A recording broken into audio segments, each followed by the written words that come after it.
Audio Jungle. Assalamualaikum warahmatullahi wabarakatuh. Perkenalkan, nama saya Arnisa Fitri, NIM I1A 019012, kelas A, semester 6, Pendidikan Biologi Universitas Mataram. Nah, pada kesempatan kali ini, saya akan melaksanakan praktikum terkait mata kuliah microteaching tentang materi rencana pelaksanaan pembelajaran. Nah, saya akan menjelaskan kompetensi dasar pelajaran biologi pada kelas 10 SMA, yaitu kompetensi dasar 3.5 dan 4.5. Nah, yang 3.5 berbunyi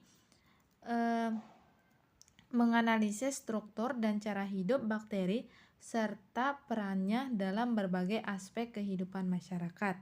Nah, 4.5 yang berbunyi menyajikan data tentang ciri-ciri dan peran bakteri dalam kehidupan berdasarkan hasil studi literatur dalam bentuk laporan tertulis. Assalamualaikum warahmatullahi wabarakatuh. Selamat pagi. Gimana kabar kalian hari ini? Oke, sebelum kita memulai pembelajaran hari ini, ada baiknya kita berdoa dulu ya.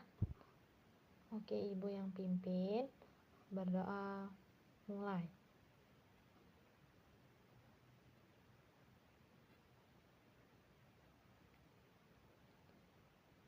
Berdoa selesai.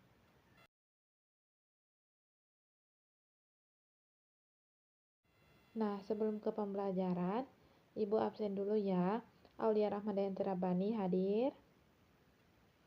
Baik Marita hadir. Baik Diana Sapitri hadir. Baik Nabila Rinjani Putri hadir. Oke, hadir semua ya. Jadi puji syukur kehadirat Allah Subhanahu wa taala yang telah memberikan kita kesehatan dan kesempatan sehingga bisa hadir dan melaksanakan pembelajaran hari ini. Oke, pada kesempatan kali ini Ibu akan menjelaskan tentang materi Archaeobacteria dan Eubacteria. Nah, tujuan pembelajarannya yaitu melalui pembelajaran saintifik dengan model discovery learning, melalui metode tanya jawab, studi pustaka, diskusi, presentasi, tugas mandiri terstruktur, dan tugas mandiri tidak terstruktur. Nah, peserta didik mampu menganalisis struktur dan cara hidup bakteri serta perannya, serta mampu menyajikan data tentang ciri-ciri dan peran bakteri dalam kehidupan, dengan mengembangkan sikap jujur, peduli, dan bertanggung jawab. Baik, anak-anak, kita memulai ke materi ya. Nah, para ilmuwan telah menemukan bahwa terdapat dua kelompok yang berbeda pada organisme prokariot. Dua kelompok tersebut adalah bakteri, dikenal sebagai Eubacteria, dan Archaea, dikenal sebagai Archaebacteria. Nah, sebagian besar organisme prokariot dikelompokkan dalam Eubacteria. Eubacteria memiliki beberapa ciri yang berbeda dengan Archaebacteria. Habitat Archaeobacteria. Archaeobacteria hidup pada lingkungan ekstrim yang mirip dengan lingkungan kehidupan awal di bumi. Ciri-ciri Archaeobacteria: uniseluler prokariotik, yaitu tidak memiliki membran inti sel, memiliki dinding sel, mempunyai satu jenis RNA polimerase, biasanya hidup pada lingkungan ekstrim seperti daerah dengan kadar garam tinggi. Reproduksi dengan cara pembelahan biner, pembentukan tunas, fragmentasi. Nah, klasifikasi Archaeobacteria: 1. Metanogen, anaerobik dan kemosintetik, metabolisme membentuk gas metana, hidup di tempat dengan kadar metana tinggi. Contohnya metanogen pada rumen rayap yaitu Lachnospira multipara, Ruminococcus albus. Yang kedua yaitu halopil ekstrim, hidup pada lingkungan berkadar garam tinggi. Contohnya Holobacterium. Yang ketiga thermopil ekstrem atau termoacidopil, hidupnya pada tempat bersuhu tinggi dan bersifat asam. Contohnya Sulfolobus yang hidup di mata air sulfur. Peranan Archaeobacteria yang menguntungkan, berperan dalam proses pembusukan sampah dan kotoran hewan sehingga menghasilkan energi alternatif metana berupa biogas. Contohnya, Methanobacterium yang merugikan, penyebab kerusakan makanan yang diawetkan dengan garam. Akan melanjutkan ke Eubacteria. Nah, pengertian Eubacteria. Eubacteria berasal dari bahasa Yunani yaitu eu, artinya sejati, bakteria artinya bakteri. Maka Eubacteria dapat diartikan sebagai bakteri sejati. Adapun kata bakteria berasal dari kata bakterion, batang kecil. Maka bakteri dapat diartikan pula sebagai batang kecil. Nah, karakteristik Eubacteria. 1. Ukuran sel. Ukuran sel bakteri memiliki ukuran yang sangat kecil. Oleh karena itu, dalam melihat bakteri harus menggunakan alat berupa mikroskop. Rata-rata ukuran bakteri yaitu antara 1 sampai 5 mikron. Yang kedua, bentuk sel. Ada satu kokus bulat, terdiri dari monokokus bentuk bulat tunggal. Contohnya Neisseria gonorrhoea. Yang kedua, Diplococcus bentuk bulat bergandengan dua-dua. Contohnya Diplococcus pneumoniae. Yang ketiga, Streptococcus bentuk bulat tersusun seperti rantai. Yang keempat, Staphylococcus bentuk bulat tersusun bergerombol seperti buah anggur. Yang kelima, Sarkina bentuk bulat terdiri 8 sel yang tersusun seperti kubus. Nah, yang kedua, basil atau batang. Basil terdiri dari basil tunggal atau monobasil. Yang kedua, diplobasil bentuk batang bergandeng dua-dua. Yang ketiga, streptobasil bentuk batang bergandengan seperti rantai. Nah, yang ketiga, spiral. Sesuai dengan namanya, bakteri spiral yaitu bakteri yang berbentuk spiral. Terdiri dari spiral berupa lengkung lebih setengah lingkaran. Yang kedua, koma atau vibrio berupa lengkung kurang dari setengah lingkaran. Yang ketiga, spiroseta berupa spiral yang halus dan lentur. Selanjutnya, struktur sel. Bagian-bagian struktur bakteri. 1. Ribosom. Berfungsi pada sintesis protein, tersusun dari protein dan RNA. Kedua, kromosom. Terdapat DNA di dalamnya. Nah, yang ketiga, DNA sebagai pembawa sifat. Yang keempat, plasmid. Terdapat DNA yang berada di luar kromosom. Yang kelima, pilus. Untuk menempelkan tubuh bakteri dengan sumber makanan sebagai alat menyerap makanan. Dinding sel sebagai pelindung dan memberi bentuk bakteri yang tersusun dari peptidoglikan. Bakteri dibagi menjadi bakteri gram positif memiliki peptidoglikan yang tebal berwarna hijau ungu jika diberi pewarna gram. Nah, yang kedua, bakteri gram negatif memiliki peptidoglikan tipis berwarna merah atau merah muda jika diberi pewarna garam. Selanjutnya, flagellum sebagai alat gerak pada bakteri. Berdasarkan jenis flagel, bakteri terdiri dari monotrik, bakteri yang memiliki satu flagel pada salah satu ujung selnya. Yang kedua, lopotrik, bakteri yang memiliki beberapa flagela di salah satu ujung selnya. Yang ketiga, amphitrich, bakteri yang memiliki dua flagela yang terletak di kedua ujung selnya. Yang keempat, peritrich, bakteri yang mempunyai banyak flagela di seluruh permukaan tubuhnya. Selanjutnya, penggolongan Eubacteria. 1. Berdasarkan cara memperoleh makanan, bakteri dapat dibagi menjadi dua, yaitu heterotrof, yaitu bakteri yang tidak bisa membuat makanannya sendiri. Yang kedua, autotrof, ialah bakteri yang dapat menghasilkan makanannya sendiri. Nah, berdasarkan kebutuhan oksigen, bakteri dapat digolongkan menjadi dua, yaitu aerob dan anaerob. Aerob yaitu bakteri yang membutuhkan oksigen untuk memperoleh energi, Contohnya, bakteri Nitrobacter. Yang kedua, anaerob, yaitu bakteri yang tidak membutuhkan oksigen untuk memperoleh energi. Contohnya, Lactobacillus bulgaricus. Selanjutnya, cara reproduksi Eubacteria. 1. Aseksual, yaitu cara bakteri untuk memperbanyak diri secara tak kawin. Dalam hal ini, umumnya bakteri melakukan pembelahan biner. Pembelahan terjadi setiap 20 menit.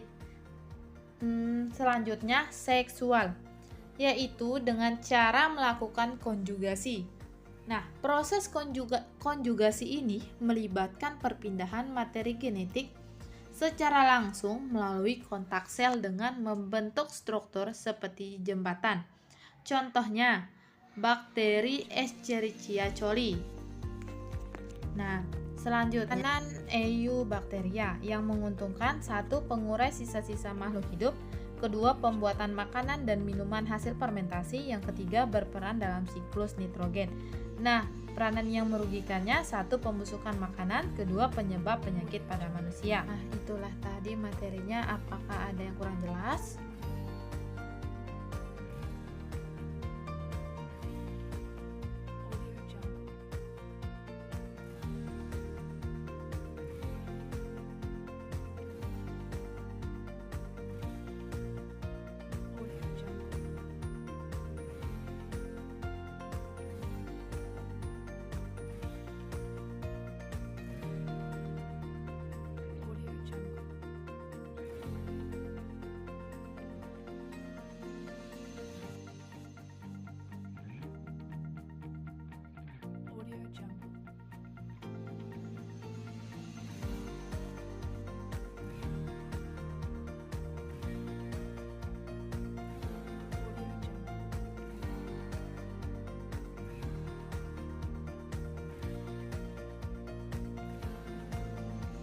Baik anak-anak, kalau sudah jelas kita berdiskusi ya. Nah, sekarang Ibu akan bagi kelompok. Satu kelompok 2 orang ya. Kelompok pertama baik Nabila Rinjani Putri sama baik Dina Sapitri. Yang kelompok 2 baik Marita sama Aulia Rahmadayanti Rabbani. Baik, Ibu akan membagikan lembar kerja pesertanya dan kalian silakan berdiskusi. Di situ sudah Ibu bagikan. Nah, kalian kerjakan. Ibu beri waktu 20 menit ya. Silakan berdiskusi.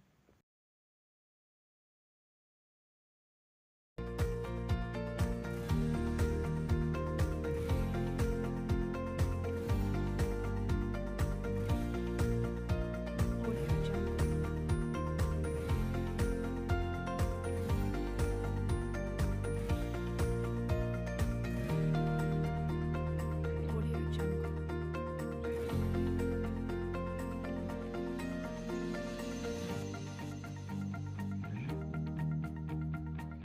Audio Jungle.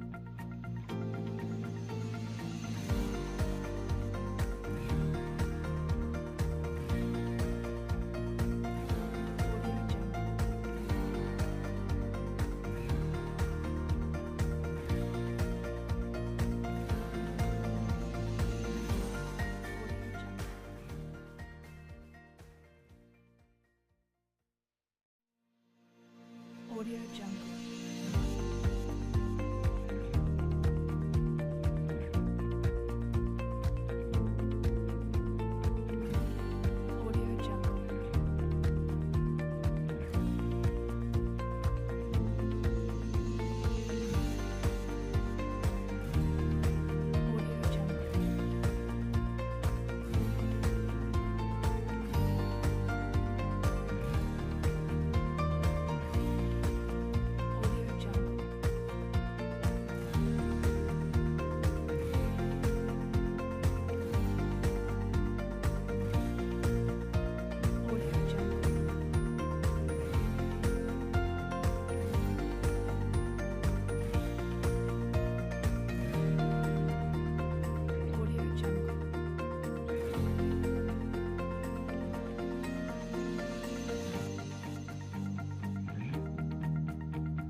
Waktu diskusi sudah berakhir. Sekarang kalian akan mempresentasikan hasil diskusi kalian ke depan. Persilahkan maju kelompok 1, yaitu baik Nabila Rinjani Putri sama baik Diana Sapitri mempresentasikan hasil kerjanya.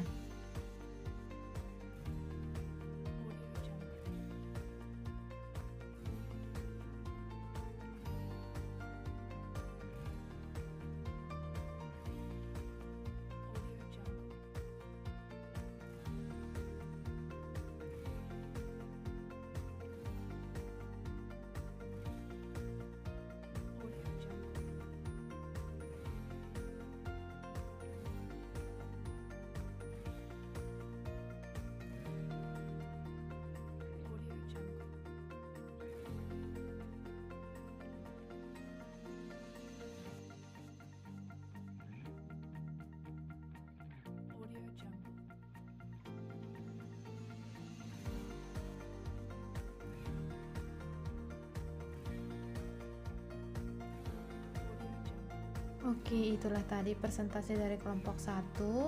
Terima kasih dan dipersilakan untuk kelompok 2 untuk mempresentasikan hasil diskusinya.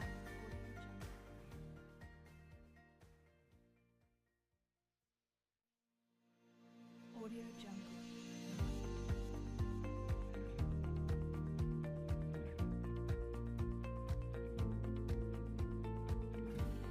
Audio Jungle.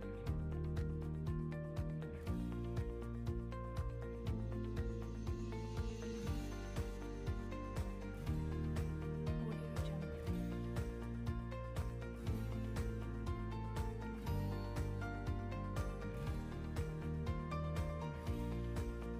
Audio Jungle.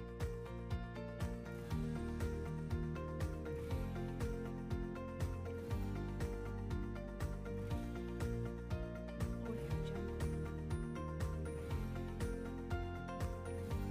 Oke, untuk kelompok 2 Ibu ucapkan terima kasih. Nah, sekarang waktunya mengumpulkan lembar kerja pesertanya.